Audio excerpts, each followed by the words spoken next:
રાજ્યમાં વરસાદ ખેંચાતા હવે ખેડૂતો ચિંતિત બન્યા છે। ખેડૂતોના પાક સુકાવાની ભીતિ વ્યક્ત થઈ રહી છે। ભારતીય કિસાન સંઘે સરકારને પત્ર લખ્યો છે, જેમાં સીએમ અને ઉર્જા મંત્રીને રજૂઆત કરાઈ છે। નર્મદા પાણીથી તળાવો ભરવાની માંગ ઉઠી છે।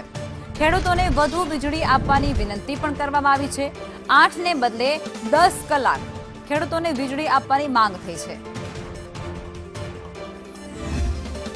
પાણી જો આ તળાવોની અંદર આપણે મોકલી આપીએ તો જે વરસાદની અનિયમિતતાના કારણે ખેડૂતનો ઊભો પાક બગડવાની ભીતિ છે એની અંદર આપણને આંશિક રાહત મળી શકે।